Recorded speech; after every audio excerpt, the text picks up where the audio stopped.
Ya, banyak banget yang minta Jagat untuk nge-review laptop yang murah-murah dong. Oke, kita review laptop murah lagi. Ya, kali ini kita review laptop murah dari Avita. Buat yang baru tahu merek ini, Avita sebenarnya udah lama ada di Indonesia nih. Hanya saja mereka sempat vakum beberapa waktu sebelum akhirnya kembali merilis laptop terbaru mereka di Indonesia. Avita sendiri merupakan merek internasional yang didirikan namanya nih di Amerika Serikat. Kami sendiri pernah membahas laptop-laptop dari Avita beberapa tahun yang lalu ya. Coba search aja di channel Jagat Review.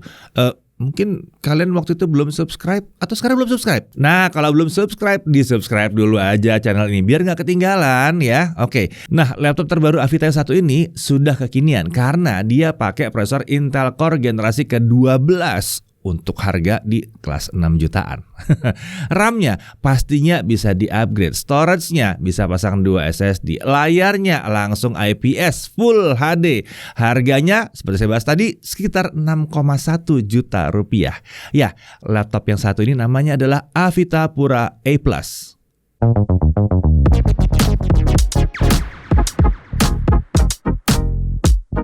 Pada dasarnya ini adalah sebuah laptop di kelas 6 juta dengan prosesor Intel Core Gen 12. Iya, itu murah sebetulnya ya. Oke, kita langsung mulai bahas dari spek utamanya. Prosesornya, ya ini adalah Intel Core i3 1215U. Fabrikasi udah Intel 7, base power 15 watt. Dia punya 6 core, 8 thread yang ada 2 P-core-nya atau performance core dan ada 4 E-core-nya. Untuk Intel Smart Cache-nya ada 10 MB. Integrated Graphics-nya pakai Intel UHD Graphics dengan 64 execution unit. Tentunya IGP ini udah support fitur Intel Quick Sync dan akselerasi video AV1. Untuk memori atau RAM dia pakai 8 GB DDR4 2666 MHz single channel. Menariknya, walaupun kecepatannya hanya 2666 MHz, RAM ini ternyata adalah RAM dual rank. Hasil pengujian kami menunjukkan bahwa ternyata performanya lebih kencang dibandingkan RAM 3200 MHz single rank kalau single channel. Jadi kita lihat aja ntar di bagian hasil pengujian, nggak usah diprotes dulu dari sekarang. Oke, tentunya laptop ini tetap bisa menggunakan RAM DDR4 3200 MHz kalau mau di-upgrade ya. Untuk slot SODIMM-nya juga ada 2 di sini, jadi bisa ditambah kapasitasnya jadi dual channel. Untuk storage yang terpasang adalah 256 GB SSD M.2 SATA 3. Ya, laptop ini dilengkapi dengan slot M.2 kedua juga, jadi bisa nambah kapasitas storage tanpa mengganggu SSD utama. Menariknya, pengguna dapat dengan mudah mengakses slot M.2 kedua melalui panel kecil pada bagian bawah laptop ini. Tapi sayangnya, sepertinya 2 slot ini hanya mendukung M.2 tipe SATA saja. Saat kami coba pasang M.2 yang NVMe, laptopnya tidak bisa mengenalinya. Untuk wireless connectivity, dia menggunakan modul Intel Wireless AC9461 yang mendukung Wi-Fi 5 dan Bluetooth versi 5.1. Untuk kapasitas baterainya adalah 45,6 Wh. OS-nya pakai Windows 11. Untuk form factor-nya adalah clamshell atau laptop klasik. Materialnya tentu polikarbonat. Pilihan warnanya ada Trophy Purple, ini yang kami uji ya. Lalu ada Award Pink, ada Medal Black, ada Badge Silver, ada Ribbon Blue. Ya, banyak pilihan warnanya.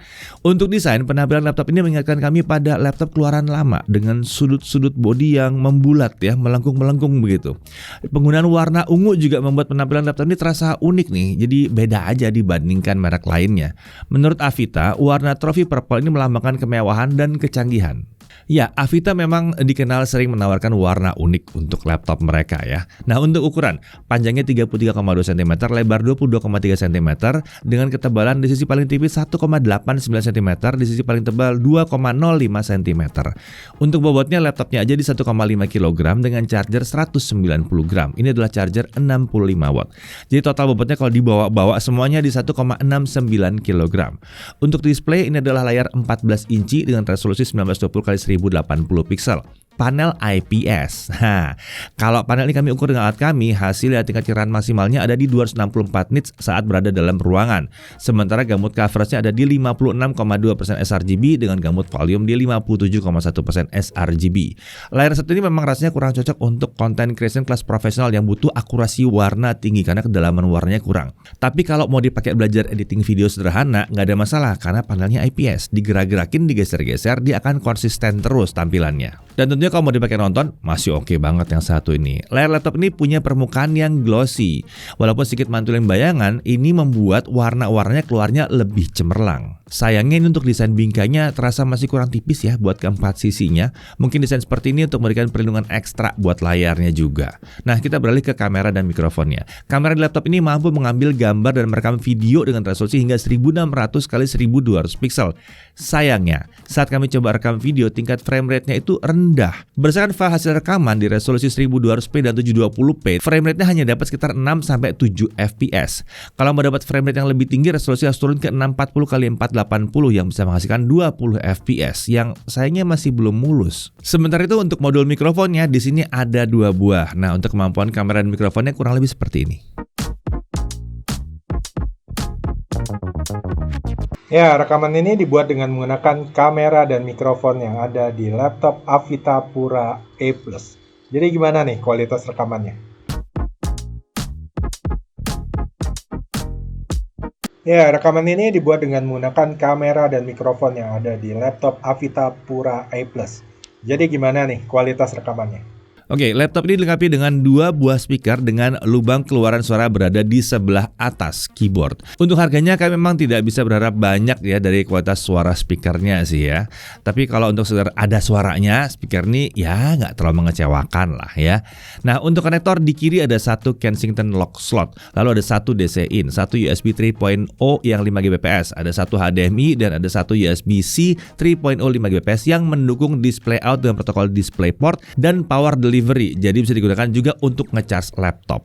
Untuk di sisi kanan ada micro SD card reader, lalu ada satu 3,5 mm audio combo jack dan ada satu USB 3.0 yang 5 Gbps. Nah, kalau untuk keyboardnya, ini tombol keyboard di laptop ini ternyata menggunakan warna hitam, bukan ungu seperti bodinya ya. Ukuran tombol relatif besar dengan travel distance yang cukup dalam, jadi nyaman kalau dipakai buat mengetik. Menariknya, laptop yang harga 6 juta ini ternyata sudah dilengkapi dengan lampu backlit. Nah, warnanya putih di sini. Untuk kecerahannya ada 2 tingkat dan ini bisa diubah dengan menekan tombol function plus F5. Untuk touchpad ini juga warnanya hitam, bukan ungu seperti bodinya. Sementara untuk posisinya itu center to body. Posisi seperti ini memang membuat sebagian telapak tangan kalian itu masuk ke area touchpad saat mengetik ya. Untungnya kursor mouse itu nggak ikut bergerak pada saat kita mengetik dengan posisi seperti itu. Sepertinya touchpad ini punya fitur yang namanya palm rejection.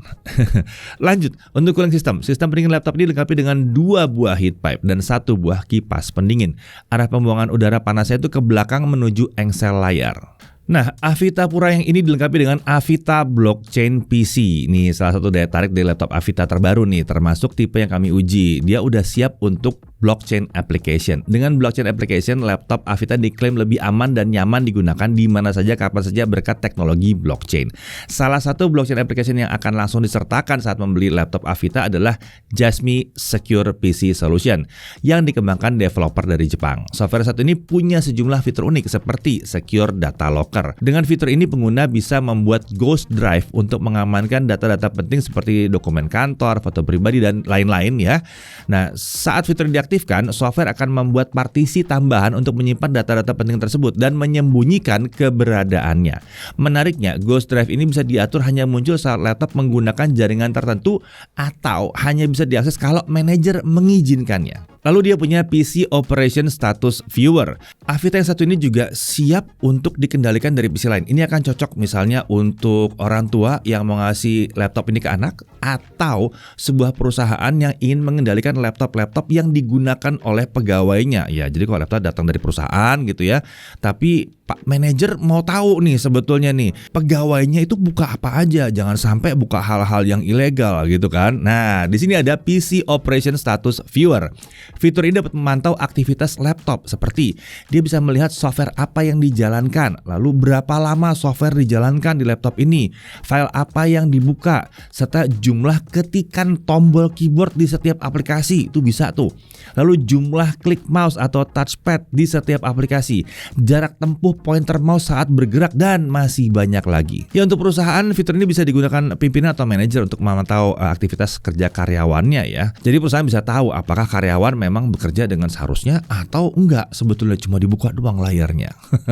Sementara untuk keluarga, jadi orang tua bisa memantau anaknya ya, aktivitas itu kelihatan saat menggunakan laptop ini. Kemudian dia juga punya PC Function Management Tool. Software satu ini juga dapat digunakan untuk mengendalikan fungsi tertentu pada laptop ini. Misalnya, laptop tidak diperbolehkan mengakses perangkat USB storage untuk menghindari pencurian data. Menariknya, fungsi pemantauan dan pengendalian tersebut bisa dilakukan secara remote dari komputer yang lain. Tentunya, software ini masih punya segudang fitur lainnya yang kalau kami jabarkan satu persatu, bisa berjam-jam di sini ya. Nah, menurut Avita, untuk setiap pembelian laptop mereka, pembeli mendapatkan gratis subscription selama 6 bulan untuk software yang satu ini, yang nilainya adalah sekitar $150. Oke, sekarang kita masuk ke pengujian performa. Kita mulai dari Cinebench R15, kita looping 20 kali untuk lihat konsistensi performanya. Untuk skor tertinggi yang dicapai adalah 923 poin. Sementara untuk skor yang dapat dipertahankan adalah di kisaran 710 sampai 780 poin, walaupun di awal sempat bertahan di 800-an poin. Untuk pakai baterai, kita lihat skor yang didapatkan adalah 550 sampai 560 poin dengan Windows Power Mode di balance. Sementara kalau di best performance, skor yang didapatkan jadi mirip saat laptopnya terpasang ke charger. Nah, untuk suhu kerja di Cinebench R15 ini di awal pengujian suhu prosesor sempat lompat ke 96 derajat Celcius lalu bergerak ke 80 sampai 85 derajat Celcius sebelum akhirnya dikendalikan di bawah 80 derajat Celcius. Sekarang kita lihat kalau untuk edit video gimana. Kita pakai Adobe Premiere Pro 2023. Videonya Full HD 60 fps 2 menit 7 detik. Dengan software only single channel ya, yang 2 rank tadi 8 GB.